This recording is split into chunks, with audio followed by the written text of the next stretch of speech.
Just 4 minutes. Are you guys ready for that? Tim asked me to come out MC tonight, share a couple stories, share my testimony. When someone asks me to testify about how good my God is, I don't hesitate, because when we share our stories with one another, we push back the power of the enemy. We change the atmosphere, the space that we're in. So tonight I'm going to testify. Is that okay with you guys? All right, my name is Mark Stewart. I was the lead singer of a Christian rock and roll band called Audio Adrenaline. We became popular when we put out our first cassette tape in the late 1900s. How many of you remember the 1990s? The greatest musical decade in recent history. All right, the 90s was incredible. But what most people don't realize, the fastest growing music genre on planet Earth in the 1990s was Christian rock and roll. All right, it was amazing, and we were blessed to be a part of it, making records with bands like Jars of Clay, Third Day, DC Talk, the Newsboys. All right, and the Newsboys, they're still out there. It's amazing. You can catch them. They're coming to town, headlining the assisted living tour that's going to be here in a couple of weeks. Listen, at the height of my career, you guys, I started to lose my voice. I didn't realize at the time, but I developed an incurable vocal disorder called spasmodic dysphonia, and you can hear it tonight. I would go see vocal coaches, vocal doctors, nothing helped. I was prayed over city after city. My voice got worse and worse and worse, and then it was gone, and I lost everything. I lost my voice, I lost my band, I lost my ministry, I lost my marriage. Everything that I held dear, everything that I thought gave me my identity was ripped away. And I was getting very mad at God. I couldn't understand why the God I've been serving for 15 years would just abandon me like that. So I knew I had to make a change. I moved to Haiti, and I started to do mission work with my parents. They had been missionaries there since I was a kid. And there, among the poorest of the poor, God would recapture my heart. Here's what happened. The more I started to serve the people around me in need, the more I forgot about what I had lost. The more I became the hands and feet of Jesus, you guys, the more I started to see his goodness and his bigness take place right in front of me, miracles. And I started to believe for the first time that God had something good left for me. I made my way back to Nashville, Tennessee. I started to go to church again because it had been a minute. And one morning, back by the coffee and the donuts, you know what I'm talking about, right? I locked eyes with this beautiful woman that I'd never seen before, and I distinctly heard God say, Mark, ask her out to Chick-fil-A. I'm like, God, I believe you got good things for me, but she's way out of my league. And you and I both know Chick-fil-A's closed today. He said, just take her on a date. I took her to the Olive Garden. We fell in love. We've now been married for 16 years. Right? 16 years. But God wasn't finished. He said, Mark, I want you to be a father. And my heart leapt for joy because all I wanted in my first marriage was to be a dad. And I had no kids in my first marriage. He goes, you're old, but I got an idea. There's 2 kids in Haiti that need a family. Would you and your new bride go adopt these 2 beautiful children? We said, yes, sir. We went to Haiti, adopted these amazing kids, and it changed my life. Would you guys like to see their picture? Here we go. Boom! Yeah! God is good, right? This is my son Jeremy and my daughter Priscilla, and this picture was taken on Daddy Day. On Daddy Day, kids, my kids, get to dress themselves, okay? That's why they're wearing motorcycle goggles and rain boots on a perfectly sunny day to go grocery shopping. And if you look close enough, his boots are on the wrong feet. But dads, we live for days like this, all right? We live for this stuff, but little did I know that my Father in heaven is going to use these 2 cute kids to help me get my voice back, to help me find my purpose again. Now, I'm going to have to finish that story a little bit later because we got to get this night popping.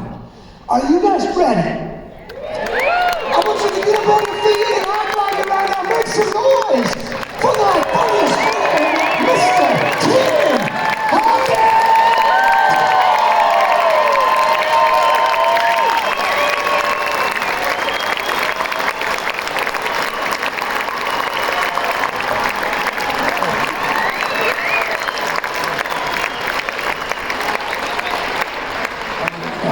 Sit down, we got work to do. Let's just do it.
You're so quiet.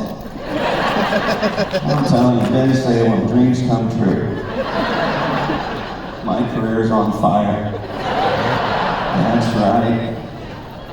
Who's left now, Mom? I'm doing a show somewhere close to Philly. This is amazing.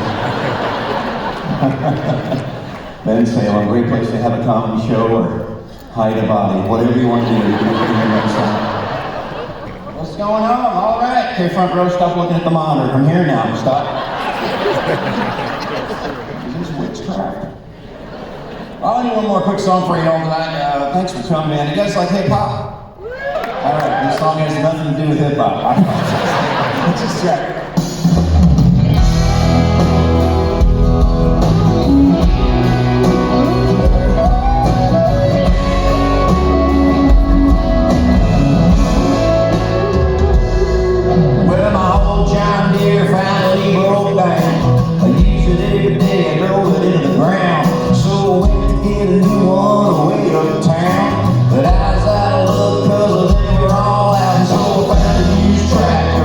Craigslist.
red carpet. Right, this is Assembly of God red carpet there, buddy. Assembly of God, you got a big space for mosh pit. Good deal. You guys got a big enough stage here? Gee whiz. Your pastor come out on a Segway?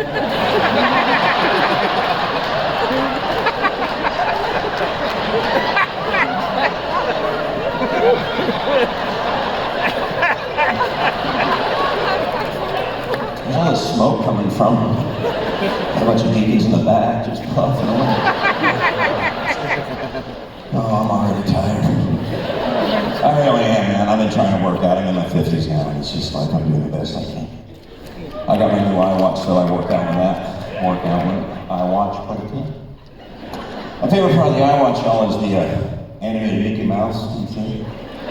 Tells time with his hands, stamps his foot for the seconds.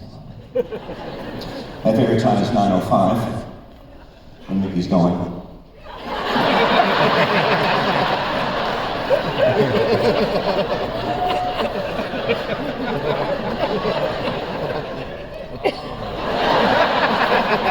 Like 6:27 too.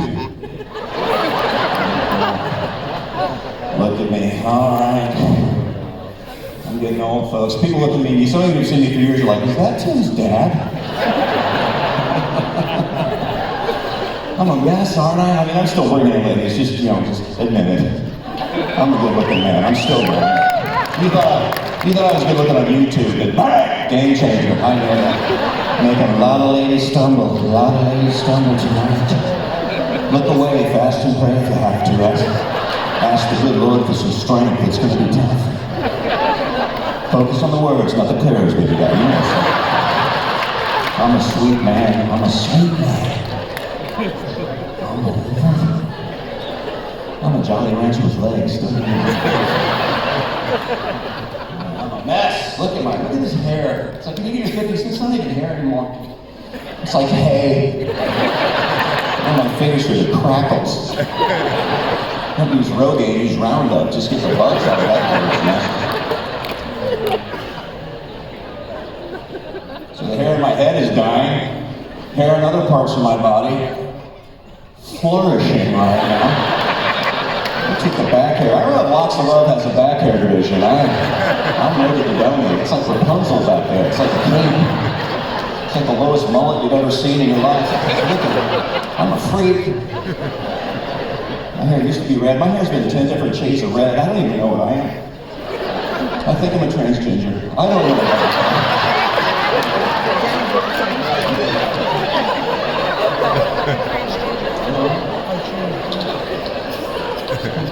It's getting a little hot in here, isn't it? Yeah, my body's just falling apart, man. My wife loves my body. Don't have to iron my shirts anymore.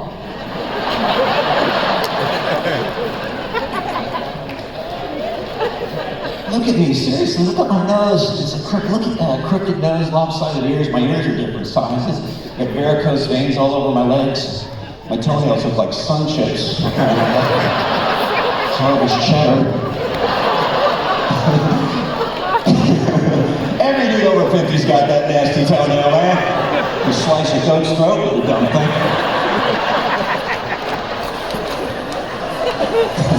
Except that I usually pick up my underwear, stab it, pick it up, throw it in the laundry. Picking up cans on the side of the highway.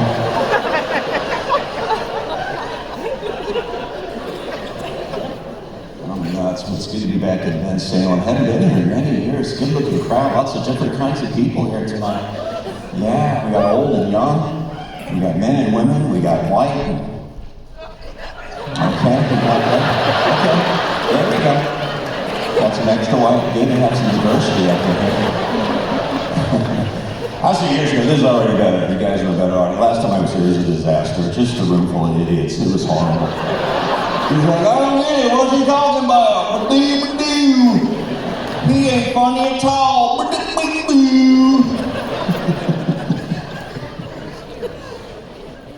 You were there, dude. I remember you. That's the same jacket. Yeah, that's the same shirt. There's a different woman you're sitting next to, but that is the same. Come on, guys. Don't explain anything. I don't know. I'm doing the best I can. I don't know. I compare myself to my ancestors, and I'm just not holding up, man. My grandpa was a stud. He was in the Navy. He was a rancher. My dad was a world-class athlete. Has a master's degree. I have an app on my phone to remind me to drink water. Oh yeah, well done. That was a close one. I'm starting to cramp up for a minute. What's our Netflix password, honey? I'm glad. Thanks for coming. This is the only thing I know how to do. I've tried everything else. This is it. So thank you for the employment. I'm telling you. You think I'm joking? I don't know how to do anything else. At home, I can't fix anything at home. I'm about as useless as a Bud Light delivery driver. I tell you what.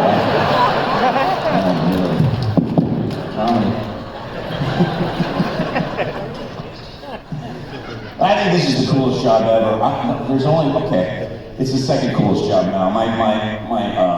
My nephew Brett, he just got a job. He's a graphic designer. He did a job with Dr. Seuss's social media.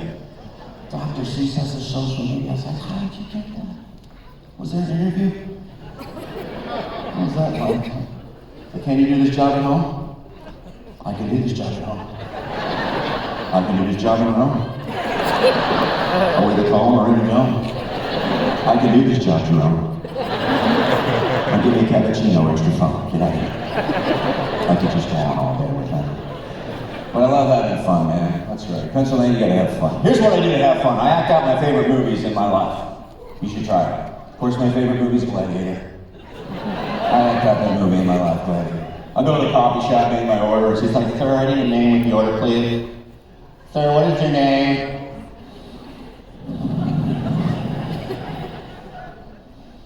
My name is Maximus Decimus Meridius. Commander of the armies of the North, General of the Phoenix Legion, humble servant to the true Emperor Marcus Aurelius. Father to a murdered son, husband to a murdered wife, and I will have my vengeance. In this life or the next. And where is your restroom? I have to tinky winky. I've been holding it for XXIV hours. I gotta go.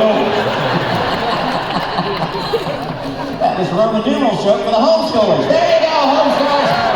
Run with it.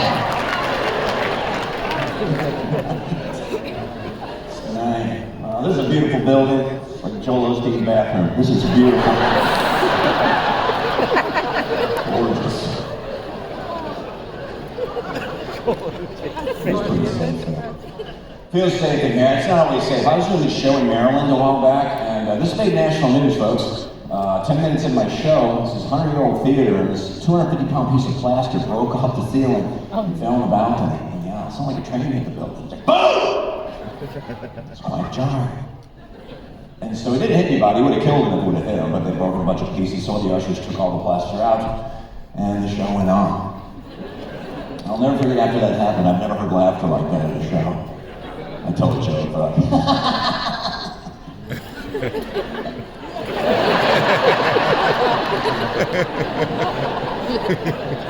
I called my wife and she goes, how's the show? I'm like, well, I brought the house down. I don't know, Northeast, y'all are pretty tough up here. I don't know. Boston's tough. I took a tour bus to Boston to do a gig in Boston. The roads are too narrow, they don't fit, they don't like that. Driving up to the gig, this guy just comes out of nowhere, this guy's like, hey, what are you doing, Pat? What are you, wicked idiot? God, what do you bring a tour bus set there, Pat? What do you mean a tour bus set there, Pat?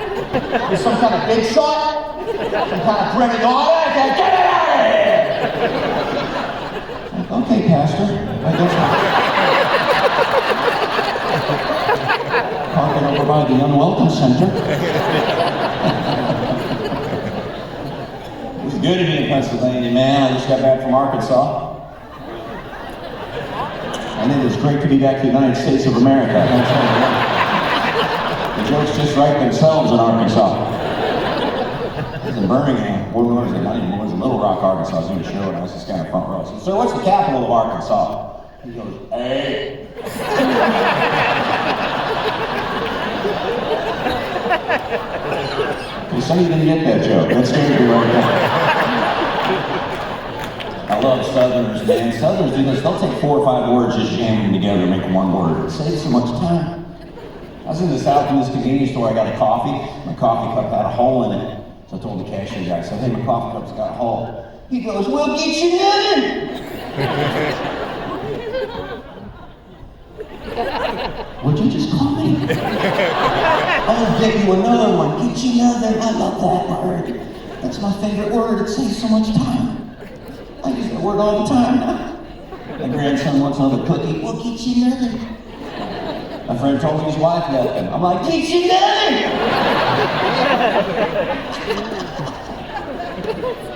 Let's get to it. I got some church people here tonight. Any Pentecostals? Any Pentecostal people? Snatch the bug, throw it down, stamp it out. Any Baptists? Any Baptists? Hey, there's the first time you ever raised your hands in church, huh? We're ready for that, right? Tail rotated, cup when you did that. Feels like I'm doing something dirty.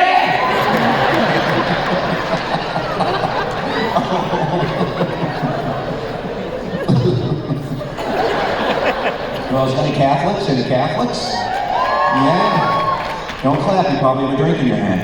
Anyway, come on!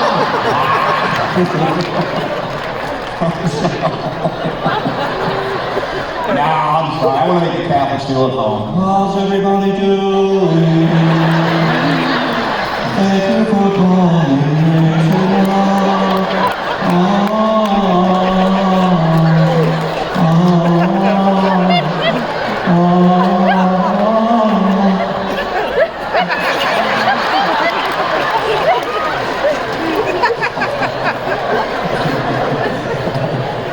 People, you can't laugh at yourself.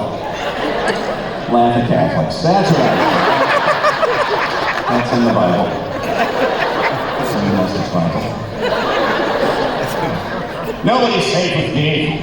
I'll make fun of anybody. I don't make fun of Mormons a lot. Mormons got thin skin. They will leave in a heartbeat. You offend a Mormon, they're like, I've had enough. Let's go. Honey, honey, honey, honey, get in the car. Right?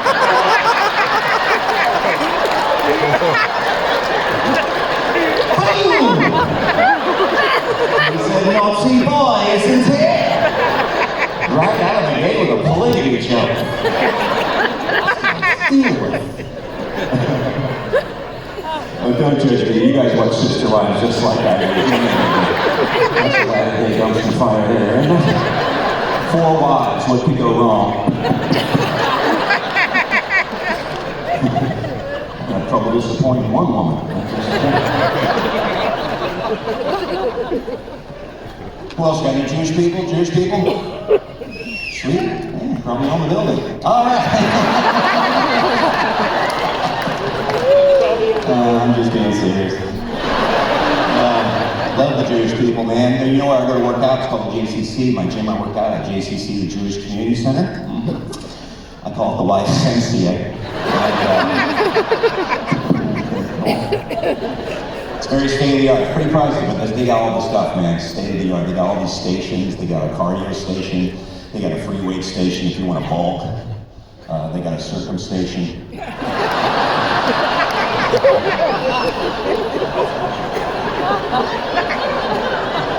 You know, from a cut. And love the Jewish Community Center. My kids came to town, they wanted to work out at the JCC, so I called down the Jewish Community Center and said, can my kids work out? They're like, I'm sorry, without a membership, they can't work out. And I just couldn't help myself. I was just like, could you just let my people go? I mean,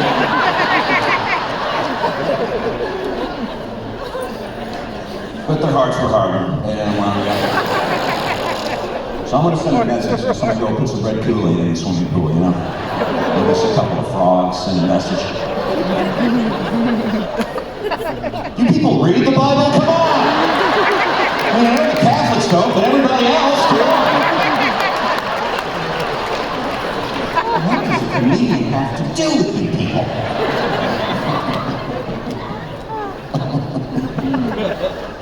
Yeah, it's good to be here. Folks, if I can do comedy, you can do comedy. You live your life, you take notes, and you tell strangers. You know what I'm saying? You look at road signs and billboards, I'm always looking for those. I was driving through the South. You see this one in the South, all over the South. I was in Kentucky, and this billboard says, "Are you going to heaven or hell?" And there's a phone number at the bottom. It's like, what do they know that we don't know? I just want to call that number and see what happens. Heaven or hell? Pearly gates are dire straits. Yeah, check it. What's your name? Tim Hawkins. Yeah, check it, Tim Hawkins. Where's your name? Tim Hawkins. Okay. Yeah, Tim. Yeah. Hell. Head to hell, hon. Oh, bless your heart. It's gonna be hot down there. Hey, remember the on handbaskets. How you gonna get down there? Hell in a handbasket. Come on, Pennsylvania. These are the jokes. I don't juggle. This is it. This is the show.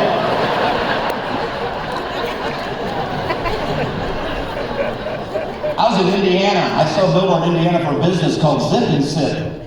Zip and Sip. It was wine tasting and zip lining. What a wonderful combination that is. What goes good with zipping on the line 100 feet off the ground? Booze! Should call that place Zip and Sip, lose your drink and break a hip. That's what they should call that. Put a zip line over a cemetery, just cut out the middleman. See funny church signs, man. I was driving somewhere and I saw this road sign. All it said was "Slow church ahead." No punctuation, nothing. Just "Slow church ahead." I didn't know what to do. You're supposed to drive slow or they're just real up front. No, there's a slow church coming up, brother. Don't go Sunday morning. It'll take all day. Like you walk in the greeting, "How do you do?"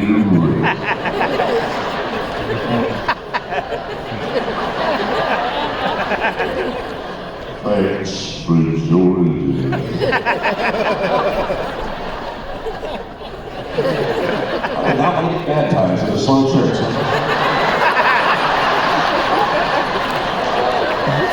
Wade in the wild.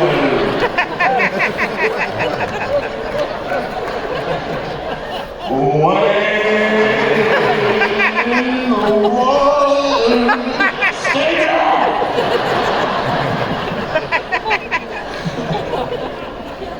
So I got baptized and saw Jesus at the same time.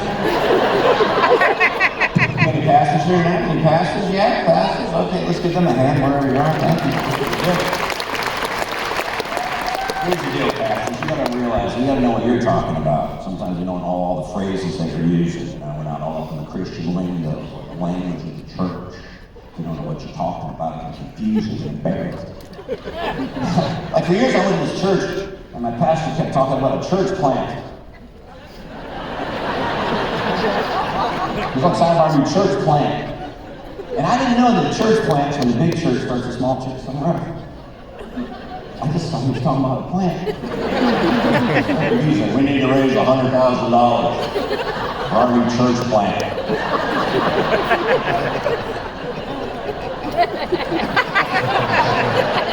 Like, is everybody okay with that? We didn't take a vote? That seems excessive. $100,000 for a plant? Is this a government purchase?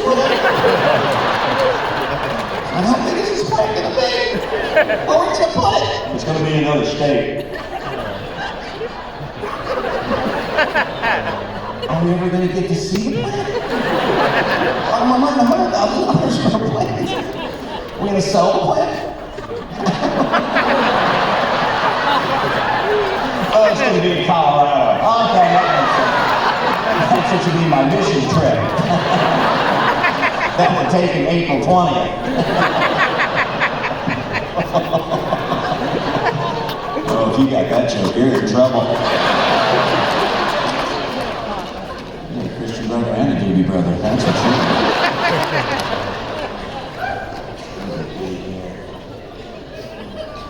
Oh, it's good to be back after 3 years of pandemic, isn't it?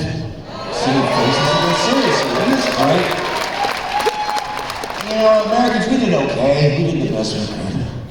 We did, you know, we weren't perfect, but other people freaked out. Other countries, Australia, what's going on there? Canada, they were freaks. Trudeau, go back in time. I'll take your hockey sticks away, huh? And England, man, England's always been crazy, man. They got no rights over there at all. Got no First Amendment, got no Second Amendment. They had guns, outlawed guns. They had knives, and they outlawed knives. What's a 911 call like over there? Yeah, doctor, report a crime. I just saw spooning. Crazy spoon-wielding maniac running around. Spooning people. Teaspoons, tablespoons. Saw him knock a geezer on the head with a ladle. Just turning around, no remorse in his eyes at all. Just taking scoops out of paper. I think I'm gonna try to take him down with a spatula and a cheesecloth, so. No, that's spooning there now. Can't have him running around just willy-nilly. Spooning other people. Okay, joke's over, I gotta go. You don't even have to write material, folks. Just look at the truth. It's crazy. Just read the news. Man, you guys hear this? The guy, last week, the guy who invented the television remote control passed away. They found him at home in between the couch cushions.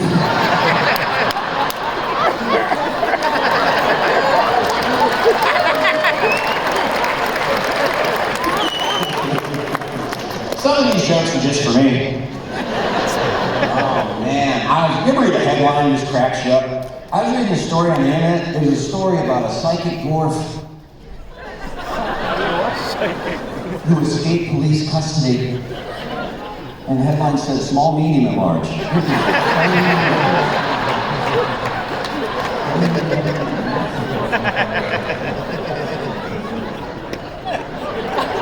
I'll give you another minute to think about that. It's more of a man problem than a joke. What? One.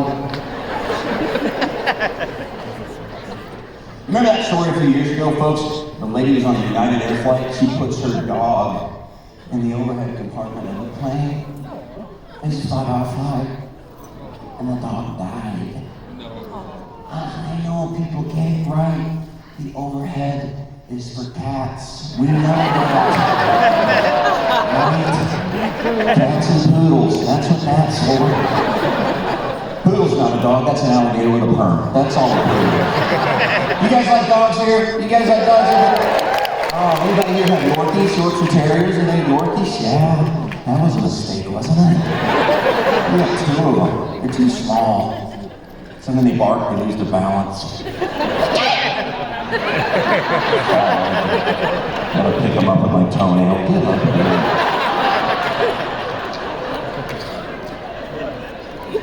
And they lick your face all day long. They're violent with the licking. You gotta watch it though. They got these long, thin tongues you forget about. They're like the length of their body. They're like meat swords. You ever have one of those shoot up your nostril you're not ready for? It's like the worst COVID test you've ever had in your life.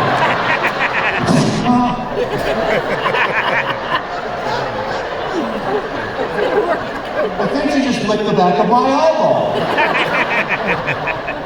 There's a kibble behind my cornea, huh? But they're so cute. They're so cute. You get away with everything because they're cute. And people that just meet my dogs, they freak out. They can't process it. Freaks them out.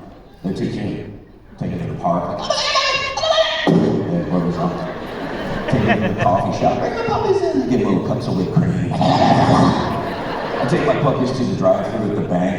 Those ladies behind the glass. It's like, oh my God. Oh, the puppies. The puppies. Those are the pretty puppies. Are those your puppies? You would steal the puppies and stitch them and they're your puppies. Oh my goodness. Puppies. I wish we could pet them. So I put them in a tube.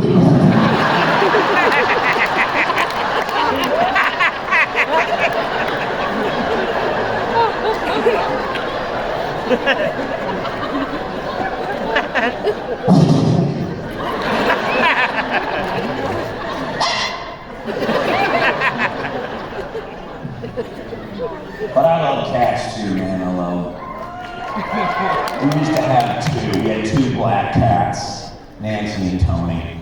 That's the only thing they had in common was their color. Totally different though. Nancy's the most beautiful animal I've ever seen in my life. She didn't age. She's like 12. She was like a panda. Just sweet and sweet. She was independent. Hunted. Did my taxes. She like disappeared for 2 weeks. She'd show up at the front door. I had some stuff I had to do.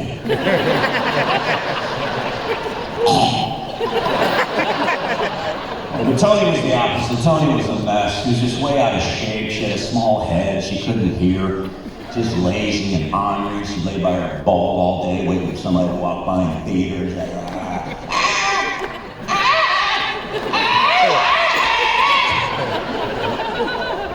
on her litter box, there was a Bernie Sanders sticker. It was horrible. It was like,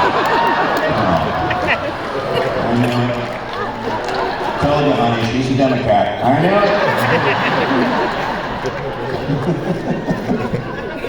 The joke went pretty well in Pennsylvania. All right.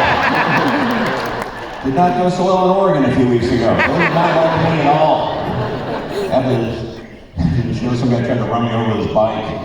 Man bun flapping in the breeze, chucking hacky sacks at me, organic trail mix flying out of his pocket, smoking a church plant. This guy was bad. Some youth pastor guy, I don't know what it is. But it is good to be back after the pandemic, man. I was going to ask you guys a question. You guys feel like the pandemic kind of trained you in certain ways, like even after it's done, you feel like you're going to get judged for things, certain things in public? Like when you cough in public, you still feel like, even when you drink your water wrong, it goes down the wrong pipe.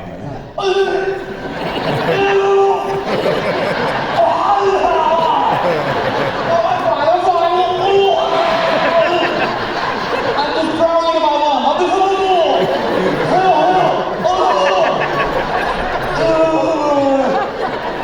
this is blood. I'm fine.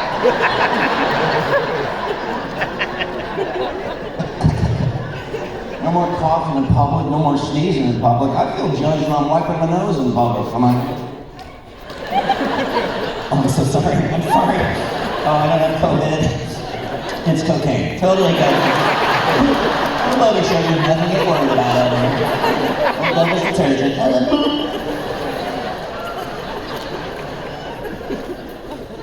I like seeing faces again. I like shaking hands again. No one would shake your hand during the pandemic. There was always these people who would fist bump you, like they're doing you a favor. Like, what's up? No, fist bump. No, fist bump. Stay safe. Fist bump. No. Like COVID can't get around the back of the knuckles.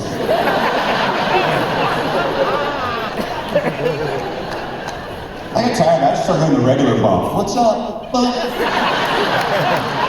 Stop the spread. Bump.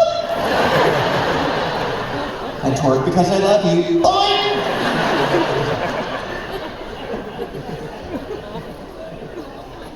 I don't want to talk about that anymore. Here's what I will say, one more thing about the pandemic. They should let a mom be in charge of the CDC. Moms can just heal people, can't they? Yeah. It's not always legal. You know what I'm talking about? Put a little Jack Daniels in this bottle. A little bit of Jack Daniels. You don't sleep soundly at night. You don't sleep like a baby. But not my mom. She did everything good, but she wasn't a good nurse, you know? My mom thought Vicks Vapor Rub cured everything. Did you guys have Vicks Vapor Rub here in Pennsylvania? They still make it. We don't even know what it is.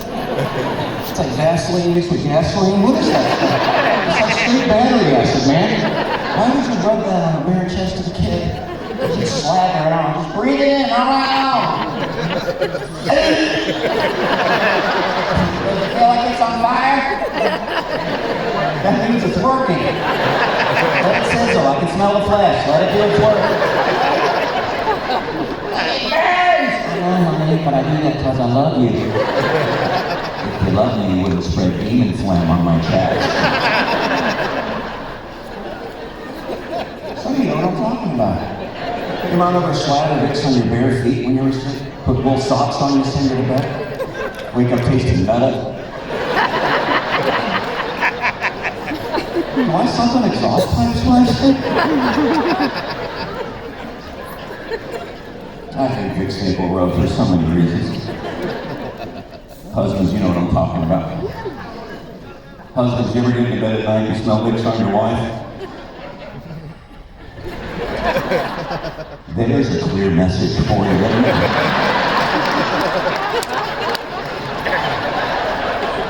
There's the biggest stop sign you've ever seen in your life. You walk in, dang it!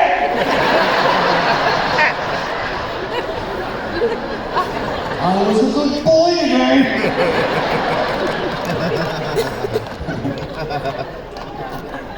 But now I love my mama. I love my mom. She's the reason I'm doing this. She made me this. She did. And she had a name for it. Smart Alec. Smart Alec. I thought my name was Alec till I was 10 years old. Yeah, Smart Alec. Well, she made me that. Moms, you made us Smart Alecs. You trained us to be like this. Because the things you say, we have to say something back. It's worth the beating. Mom ever say something to you, you're just like,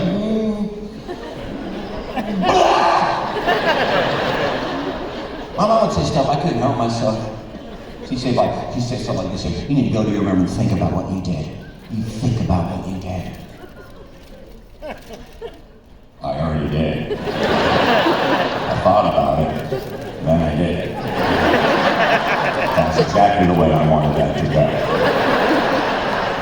She's like, watch your tone.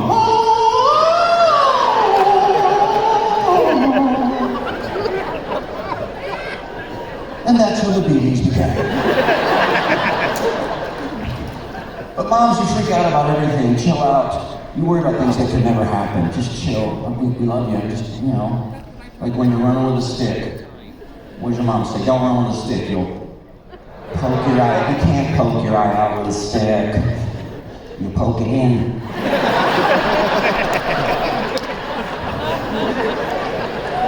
When you poke it out, you get behind there and flick it out. I'd be impressed if you poked your eye out with a stick. That takes a lot of guts. And moms, quit asking us to obey you when we can't break the laws of physics to do it. We cannot come in there this instant. Mom ever said, get in here this instant. It's going to be a minute.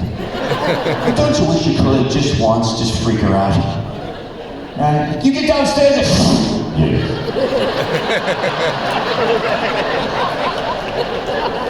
Why did you summon me, old woman? I was upstairs poking my eye out with a stick. I'm thinking about what I did.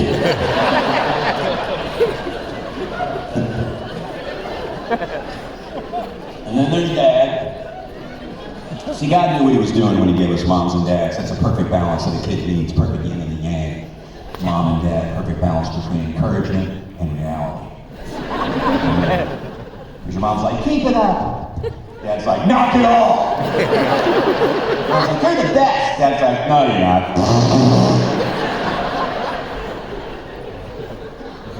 Well, I learned a lot from my dad. Because of my father, I know at least 100 things that don't grow on trees.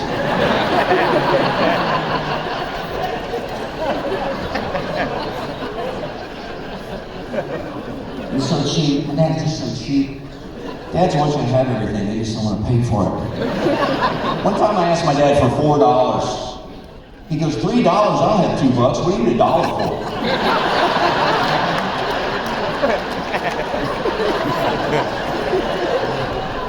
What just happened there? I feel like I owe him money now.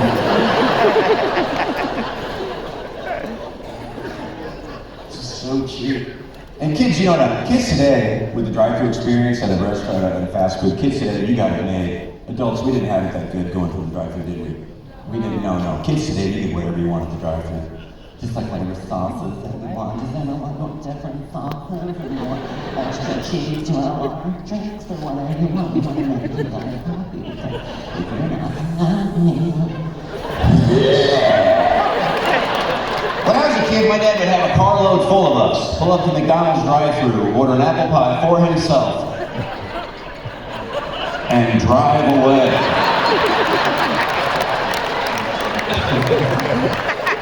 Didn't even look back. I'm in the backseat like Oliver Twist, like, Mama, can I just smell your pie, Mama? Just take away with your sweet pie. Oh, it is glorious. One day I shall have my own pie.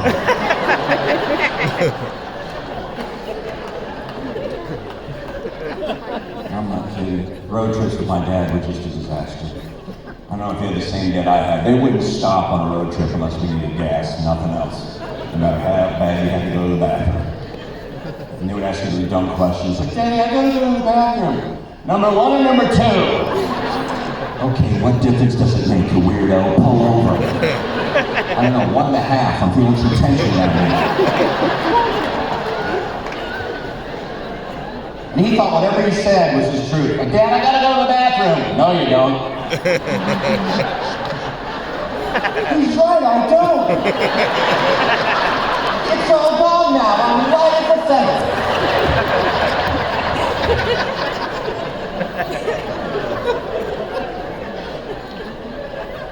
It's just some of you are laughing at me. I'm not making this up. You're laughing, some of you, because you're late. You have these types of experiences with your parents. I'll ask you this one. Anybody here ever wake your mom up out of a deep sleep? Isn't that the most horrifying thing that can happen to a human being? It's like you turn into a different creature. I just want to wake her up, not release the Kraken. It's pitch black in there, you're already freaking out. Trying to find out where her head is. Mommy.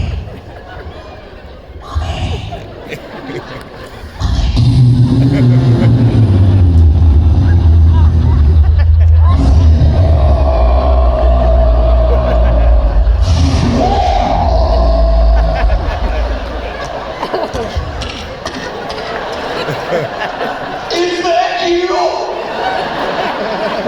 That's me. I need to go change my pants real quick. How did you do to come out when you woke up like that? Wasn't ready for it. It's a new experience for me. I'm going to take it real slow there. Look, I can feel one rolling down the pathway right now.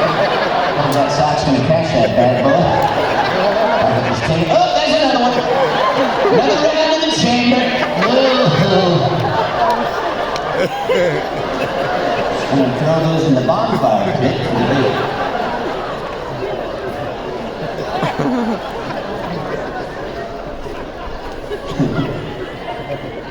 This is a sleep number bed.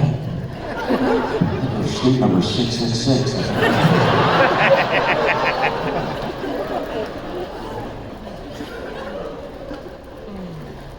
You guys doing good? We good? All right. You guys are fun, man. Look at that.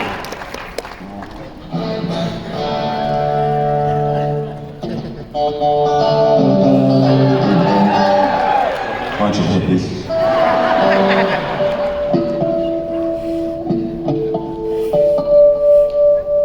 got it. It's a Chinese song. It's called Tidium. We think the church was coming here tonight. Is that cool?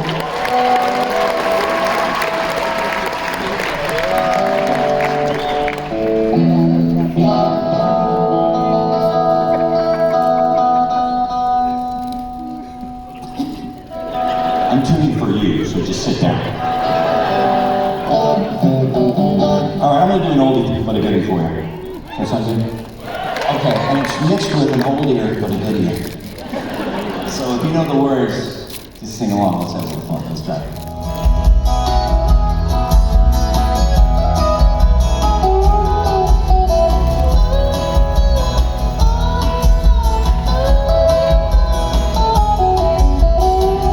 Amazing grace, how sweet is the sound. Cigarettes just like me. And I won't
Well,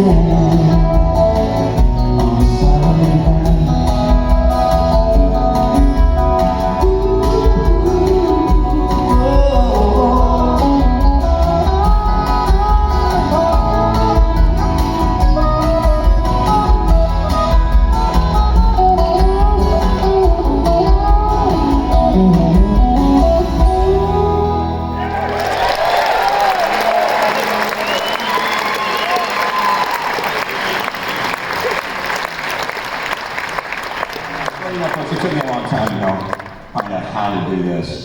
And now at the point in my career, it's like, why? Why do I do this? I'm asking you right now. No, it's just like, I wanted to just find a way to just put more purpose in life and take the joy that we experience in these walls and put them outside these walls. And I just found such a wonderful way to do that. And that's with my buddy Mark Stewart. And I'm so excited for you to hear the rest of this story. You know him, you love him. Let's hear it. Bring it up. Come on, Mark Stewart.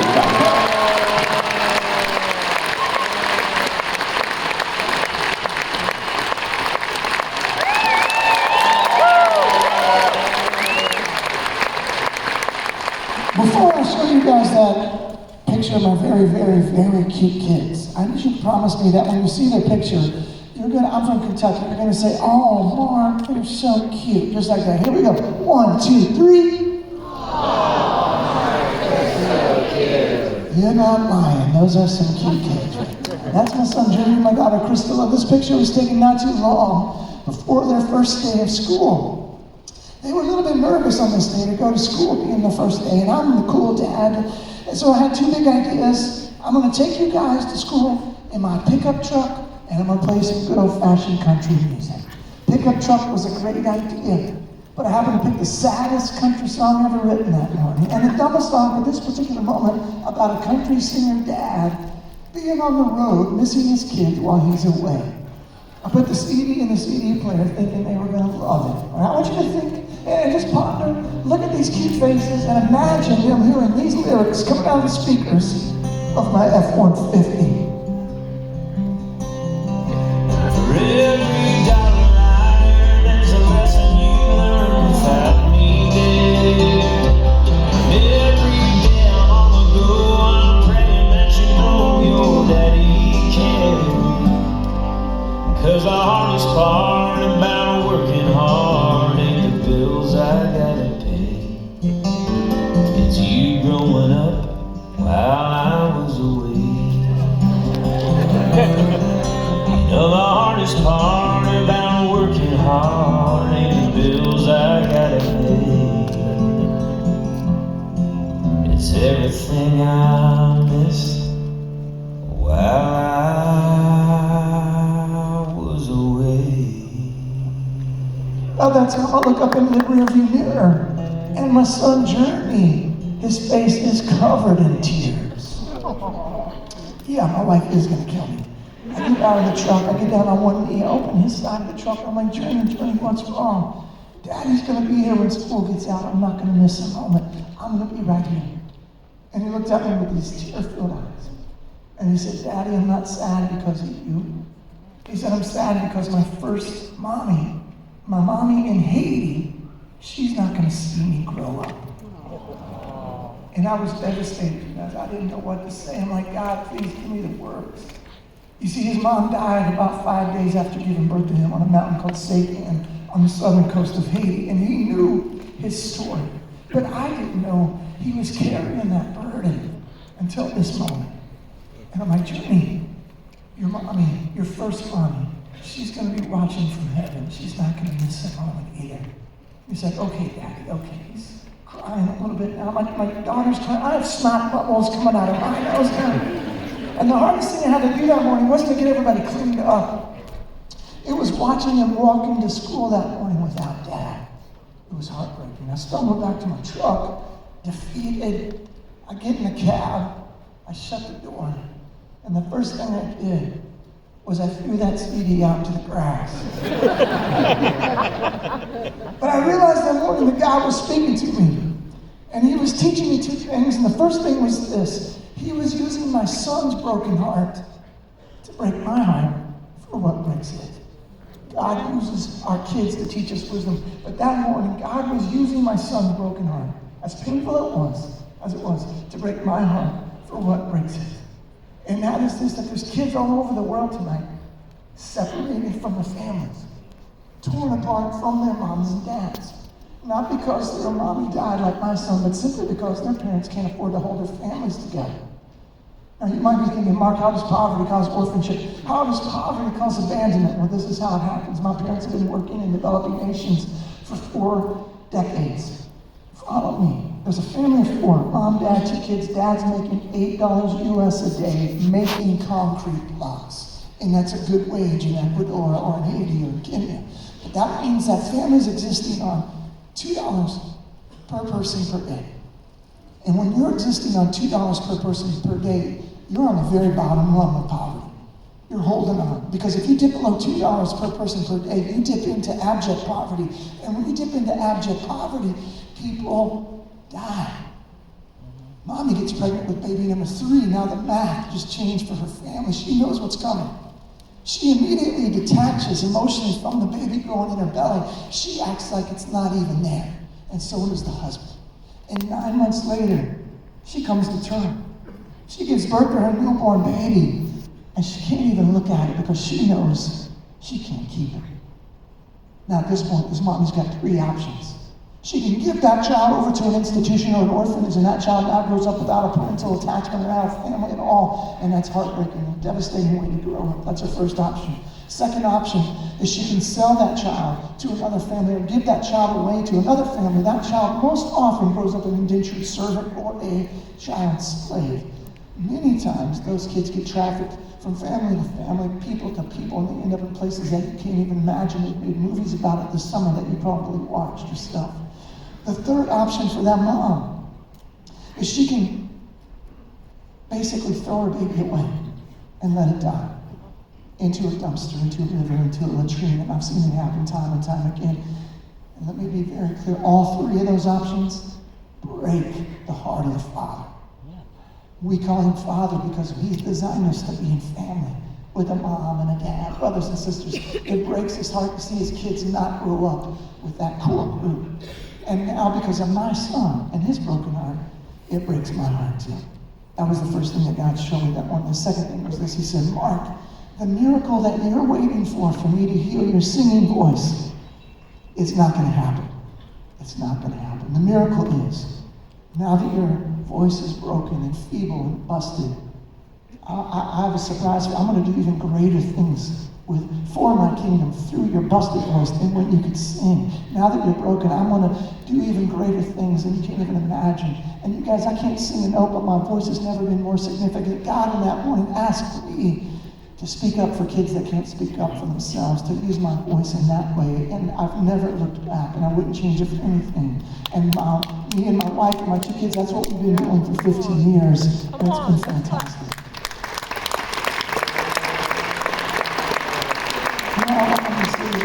Sometimes, if you're looking for God to restore what you once had, sometimes he doesn't do that.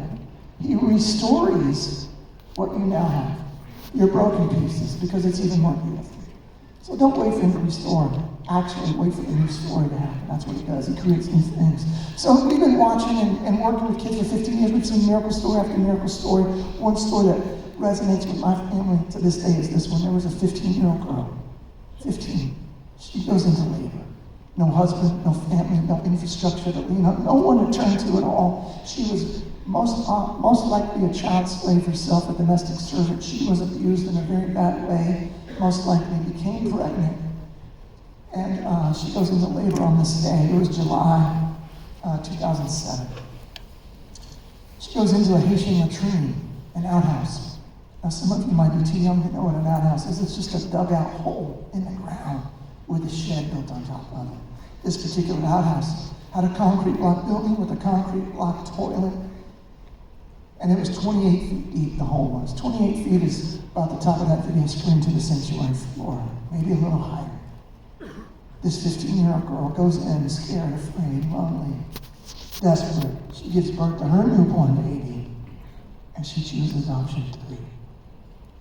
She throws her baby away into a Haitian outhouse, a toilet pit, walks away, leaving her baby to die.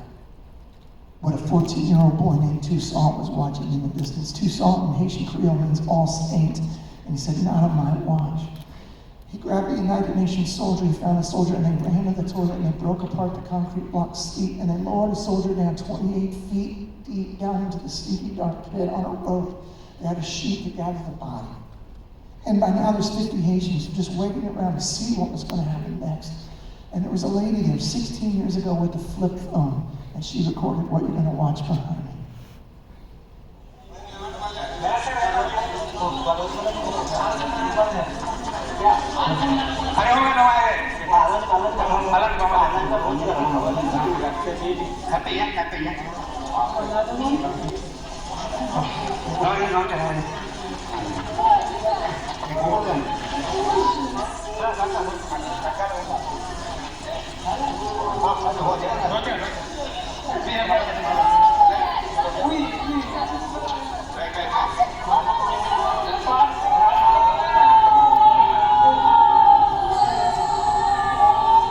Now when I watch this video, I can't help but be reminded of the worship song, Graves into Gardens.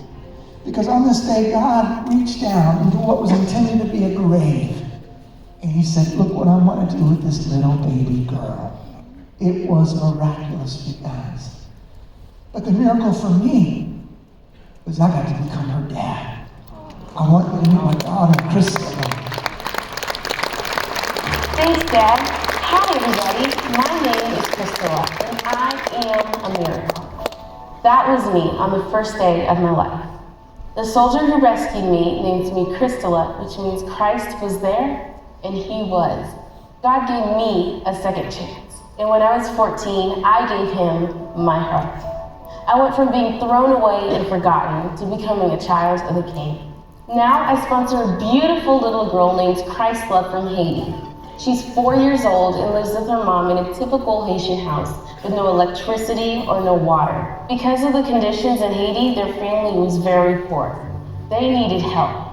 Because of me, my family, and all the amazing people at Food for the Hungry, I know Christ Love has clean water to drink, good food to eat. She gets to go to school, she's protected, she gets to go to the doctor, and she gets to hear about Jesus. I want Christ Love to know she's loved, she's valued, she's indispensable. And just like me, Christ Love gets a second chance.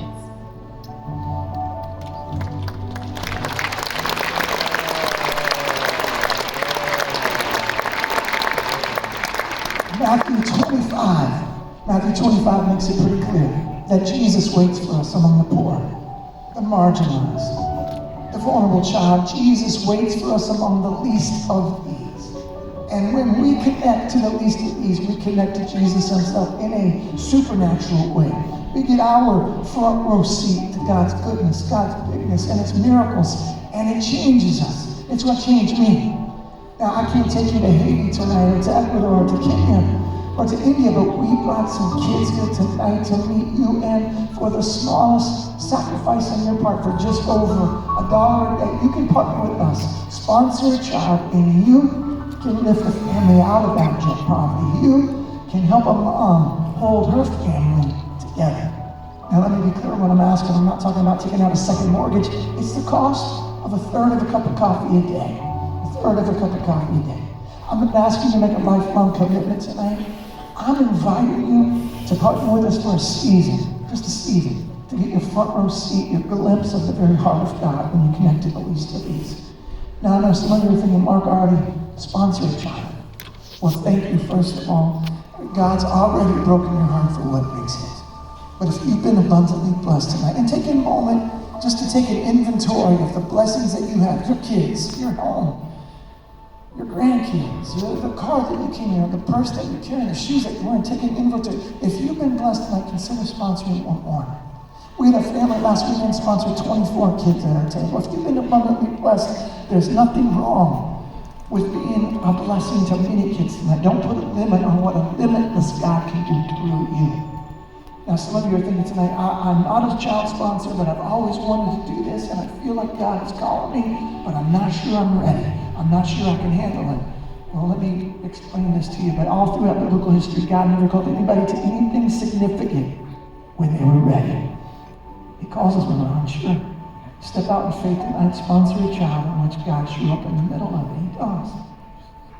Lastly tonight, this is one of my favorite things. If you're a grandparent tonight, sponsor a little boy for your grandson, a little girl for your granddaughter. And you'll pay for it on your credit card, but you can gift that sponsorship to your grandchild. And instead of giving them a gift this Christmas that they're going to throw away or a screen that they're going to stare at, give your grandchild the gift of perspective tonight. Let them connect to the least of these. They'll become pen pals, spiritual pen pals, and that blessing of sponsorship goes both ways, to that child in Africa and the kid around your dining room table.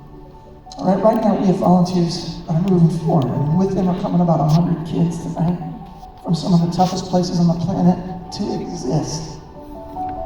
But tonight, they're divinely appointed to be in this room with you. They're not physically here, they're here in spirit. And I wish they were here for you to meet them physically right in front of you, because if they were here, they would be smiling from ear to ear right now. I'm so excited to meet you. And it's a life-changing moment for them, so they would be so pumped. And I pray it's you that changes their life, because it not only changes their lives, it changes yours. Now here's what's going to happen. In just a few moments, I'm going to count down from 3, and I'm going to ask you to simply raise your hand and say, yeah, I'm going to give this a shot. We'll bring a child packet right to your seat. There's a section you fill out, and voila, you become a child sponsor right where you're sitting. But let me be really clear. In this moment, there's a supernatural connection that's happening. Jesus is about to comfort the afflicted by afflicting the comfortable. And you, me, we're the comfortable. Trust me, I've been all over the world. We are comfortable.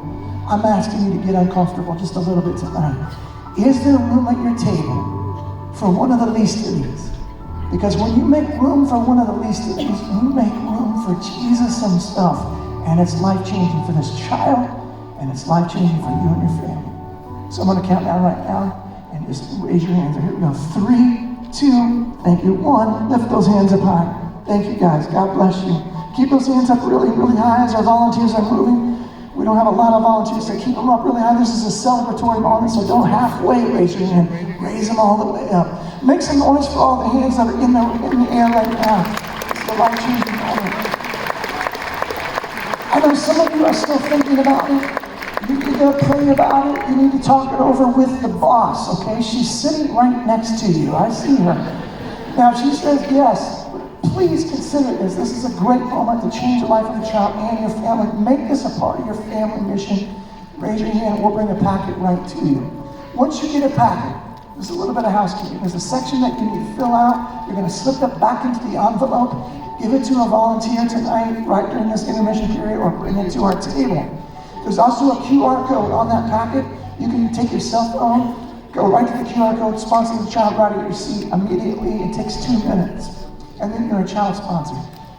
This is what I want to tell you though. Do not leave with this packet without either completing the QR code sponsorship application or bringing the filled out information and the envelope to our table. If you leave tonight, the packet expires and that child will be out of our system for about a year. So make sure you complete the sponsorship right here, right now. You guys, thank you so much for partnering with us. We're going to be walking around. If you have any questions or you want to sponsor multiple kids, come to our table, connect a grandkid or 5 grandkids. We'll pick out kids that the birthdays match up and do all that work for you. Come say hi. Thank you for listening to my story, my daughter's testimony.